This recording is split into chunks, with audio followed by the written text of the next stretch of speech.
So we are the fatty acid group. My name is Savannah and I'll be starting off with the introduction of fatty acids. So they were introduced by the researcher Michael Eugene Chevreul, and he did experiments on lard and soap modification reactions, and he found that when he dissolved soap with water and followed by HCl, the insoluble organic acids separated from the floating layer, and that is the salting out mechanism that we all know. He noticed that when fats are heated in the presence of bases, glycerol remain in solution while fatty acids separated. He also identified 4 common fatty acids, which are stearic acid, oleic acid, butyric acid, and capric acid. And for cis and trans fatty acids, cis fatty acids have a bend in the chain, and whenever they get close to other chains, they're unable to be in a closely packed environment, so they're liquid at room temperature. Trans fatty acids are linear, so they are able to be in close contact with other chains and they can be in a closed environment, so they are solid at room temperature. Trans fats is when partial hydrogenation occurs, and that's when a cis isomer changes into a trans isomer, and it's an unnatural switch to the trans isomer, so that's why it's considered like unhealthy to have trans fats. So the trans configuration is associated with cardiovascular disease, and even vegetable oil has trans fats, and they undergo partial hydrogenation. The catalyst isomerizes to turn the natural cis conformation into unnatural trans conformation. So with saturated and unsaturated fatty acids, the saturated fatty acid chains have no double bonds. They're all fully saturated with hydrogens. They have high melting points, solid at room temperature. There's strong dispersion forces, and geometry allows them to be close to other chains. Unsaturated fatty acid chains is when there's double bonds in the chain and they're all cis configuration. So they have weak dispersion forces, low melting point, and they're liquid at room temperature because they're cis double bonds.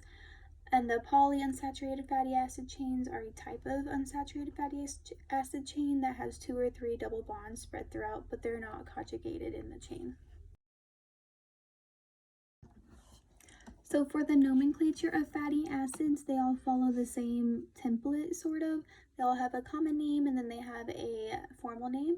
So the formal name is parentheses and the letter C, and the number of carbons, and then colon, and then the number of double bonds, and then the symbol omega, and then dash, the number of carbons in between the terminal carbon and the last double bond. And then the symbol omega stands for the terminal carbon. So it should follow as parentheses, and then letter C, and then number of carbons, and then colon, and then number of double bonds, and then the omega symbol, and then dash, the number of carbons in between the terminal carbon and the last double bond. And if there's different functional groups, that does change the name, so you just got to be aware of that. And then for triglycerols, they are formed when there's multiple fatty acid chains, so it's like a glycerol backbone, and there's multiple fatty acid chains, and then those fatty acid chains connect by an ester bond. Essential fatty acids. Omega-3 and omega-6 fatty acids are nutrients to help the body properly function. They play major roles in digestion, infertility, cognitive thinking, and heart health. Humans and other animals must ingest these acids because the body requires them for good health but cannot synthesize it. Our bodies cannot synthesize the delta-12 and the delta-15 desaturase enzyme. These two enzymes, the delta-12 and the delta-15, play a significant and key role in converting the cis double bond between the N3 and the N6 position.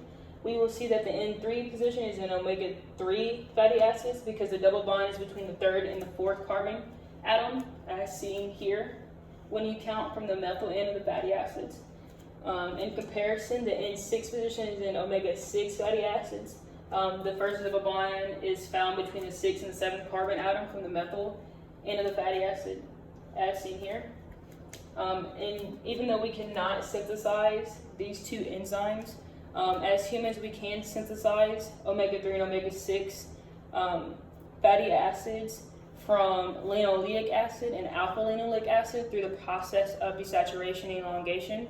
Desaturation is the insertion of a double bond between respective carbons, and elongation is the insertion of 2 carbon atoms to make the chain longer.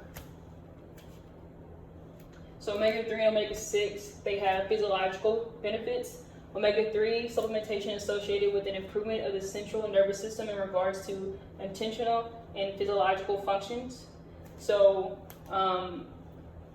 arachidonic acid and docosahexaenoic acid, known as AA and DHA, help an individual process information more quickly. DHA and eicosapentaenoic acid, known as EPA, they help prevent heart disease. AA and EPA combined help reduce blood pressure. So omega-3 and omega-6, they help support brain health, heart health, and overall body health. The basic cell membrane consists of two sheets of phospholipids, with all their phosphate heads oriented in the same direction and their fatty acid tails facing inwards towards each other. This creates two distinct regions, a polar region at both layers of phosphate heads and a nonpolar region of fatty acids in between. The phosphate regions are polar and hydrophilic, which attracts polar substances such as water and repels large negatively charged particles, whereas the fatty acid region is polar and lipophilic and repels large polar molecules as well as charged particles. However, this repulsion can be overcome by small polar molecules such as water and is the foundation for diffusion. The diffusion of nonpolar molecules such as molecular oxygen or very small polar molecules such as water is governed by several basic principles. The main driving factors for diffusion are permeability of the membrane, solute concentration, and the concentration coefficient. These principles can be expressed in the following two formulas. The concentration coefficient K is the ratio of concentrations of fatty acids to phosphate groups. The less fatty acids to phosphates, the larger the K value and the faster the diffusion rate. However, when evaluating the diffusion rate of a specific solute, more information is needed. You must also know the differences between the extracellular concentration and intracellular concentrations of the solute. Depending on this value, the permeability of the membrane, and the relative surface area, you can estimate the rate of diffusion for a specific solute. A higher extracellular concentration will give a positive value and diffusion into the cell. A higher intracellular concentration, however, will provide a negative value and indicate diffusion out of the cell. The lipid bilayer is the accepted structure for the cell membrane, which consists of a phosphate head, which is found at the end of two phospholipid layers, and the polarity of the phosphate head allows it to come into contact with the extracellular and intracellular layers, while the nonpolar fatty acids are positioned in the middle.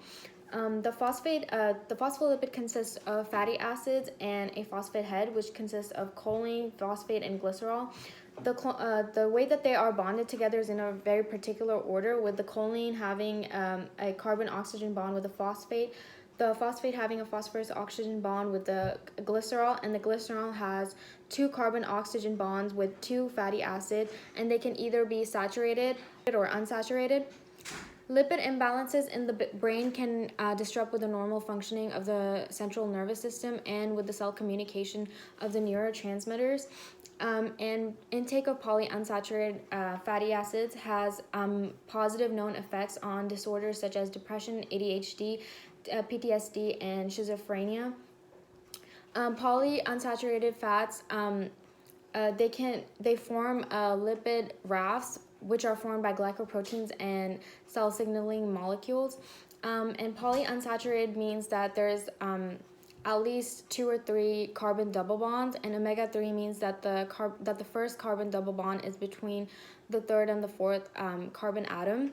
And this allows with the cell membrane to be more fluid-like, because when there's double bonds, the fatty acids aren't able to be as tightly packed compared with the saturated fatty acids that are more rigid and uniform in structure. This allows the cell membrane to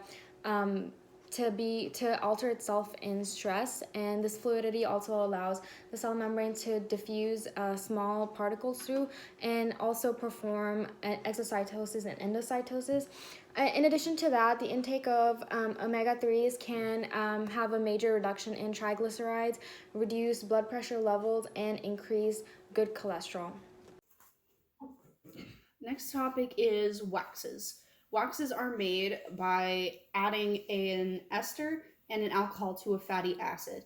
And it is very important on plants especially, because it provides an outer coating to the stem and leaves so that it minimizes water loss for the plant. The next topic is commercial applications. The most prevalent of these is saponification, or the taking of fatty acids and turning them into soap. And you can do this by taking fatty acid and combining it with a strong base. Most commonly, it is sodium hydroxide or potassium hydroxide, depending on which one you want consistency. Lauric acid is found in about 20% of what was going on. The other part is lubricants, which takes a fatty acid and converts the amine or alcohol on it into an ester.